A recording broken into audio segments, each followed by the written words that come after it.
خب بسم الله الرحمن الرحیم د CMD تیرو درسو په دوام راځنه وی درس شروع کوو.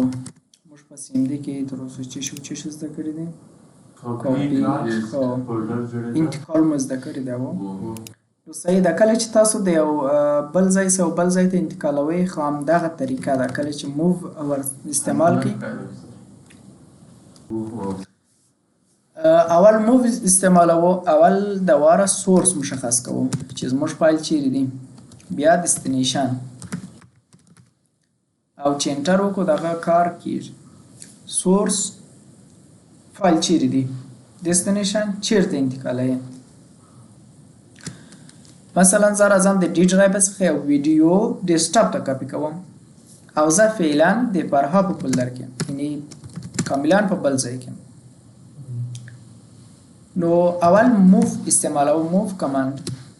فایل چیرې دی؟ وام په ډي ډرایو کې دی، ډي ډرایو کې بیا چیرې دی؟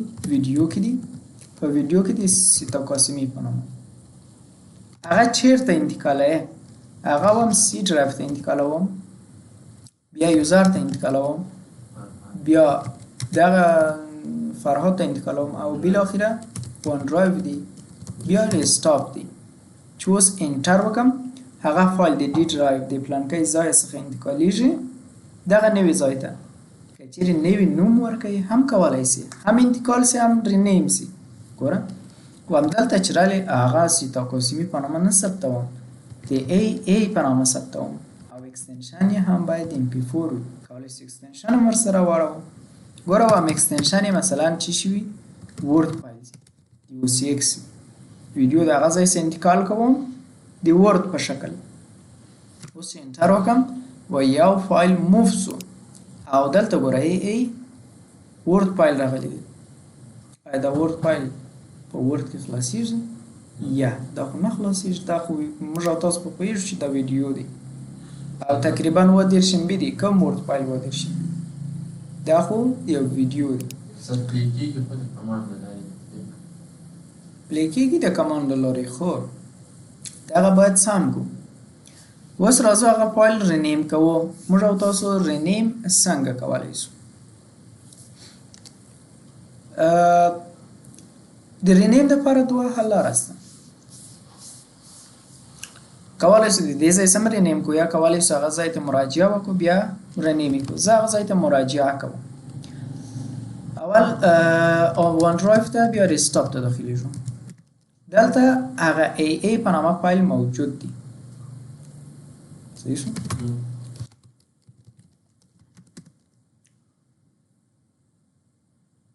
وای دا پارامتر نسته دی. اوس فایند یوازې د ټکسټ لپاره کار کوي. خیر هغه بیا دلته یو فایل دی ای په نامه. کله چې موږ د IR وخو دلته موږ ته معلومیږي دا هغه فایل دی. غواړم چې دا سم کم. نو څنګه سمولی شو؟ د موو د لارې هم سمولی شو. موو کوه، اصل نوم AA.docx دا رینیم که مثلا ali.mp مثلا 3 ته. اوس چې انټر کوم دا سم سو، خو MP3 سو. اوس دا معنی چې دا اوډیو دی، میوزیک دی. دا کار هم صحیح نه دی. کولی شو د رین کمانډ څخه کار واخلو. رین معنی رینیم، دا مناسب دی. رینیم کا کم نوم دی ali.mp3 دی. و چیش ته رینیم کا؟ و مثلا aa.mp4 ته رینیم کا. اوس چې انټر وکړم ویني ویډیو سم شو. او هغه ویډیو څنګه پلی کولی شو؟ مست هغه ویډیو نوم ورکړه mp مثلا 4. چې انټر کې هغه ویډیو خپله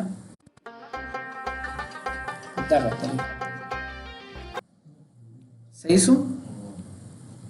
نو رین کمانډ د رینیم کولو لپاره کاریږي او موو کمانډ څخه هم موږ د رینیم کولو په هدف کار اخیستلی شو. صحیح شو؟ اول هغه اصلي نوم یا فعلي نوم، بیا نوي نوم ورکوو. د رینیم لپاره عیني شکل فعلي نوم او نوي نوم ورکوو. رینیم کمانډ او موو کمانډ د رینیم په توګه مو زده کړو. ډېر ښه. اوس هغه فایل بیرته اصلي ځای ته انتقالوم، د ستوکاسمی په نامه ثبتوم. څنګه؟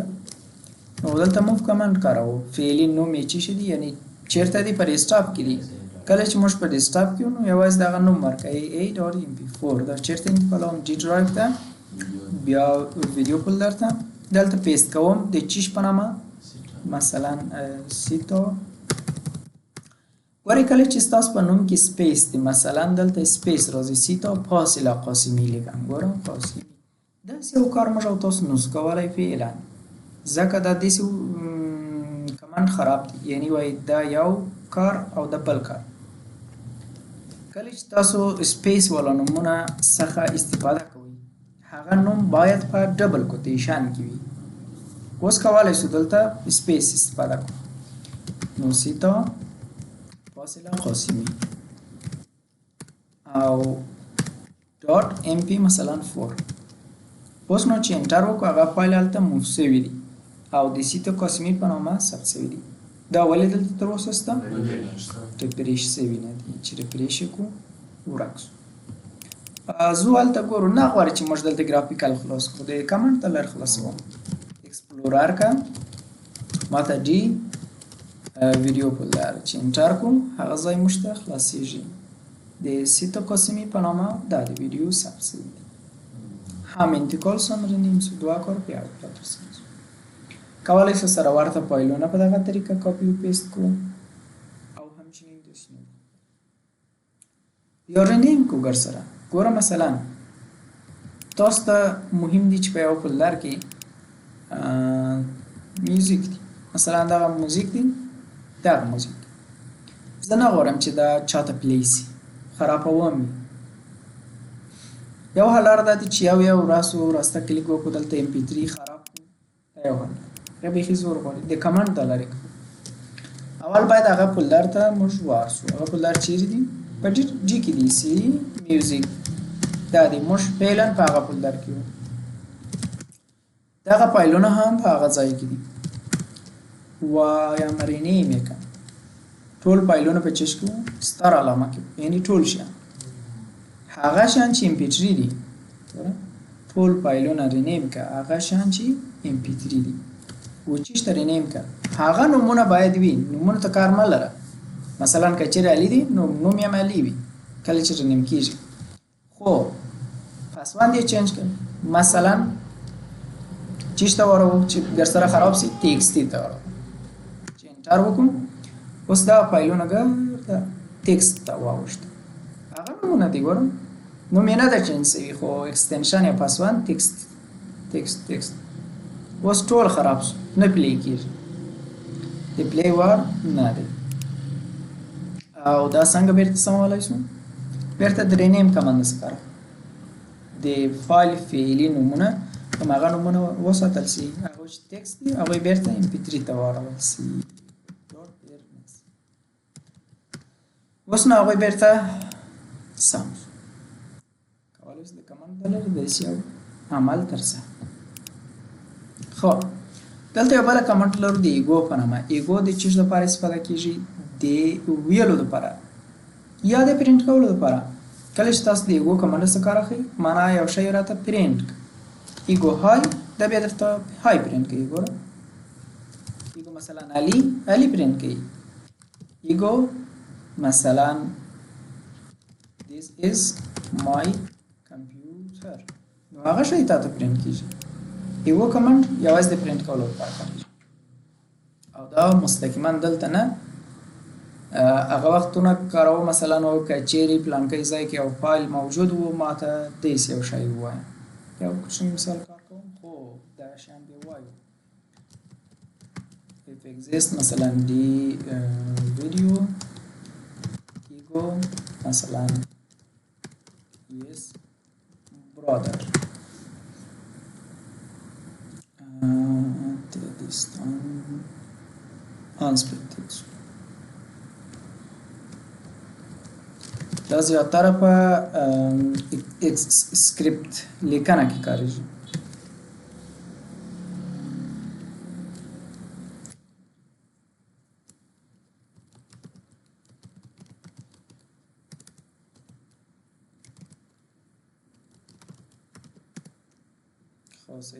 exists هغه هیڅ اضافه راغلی.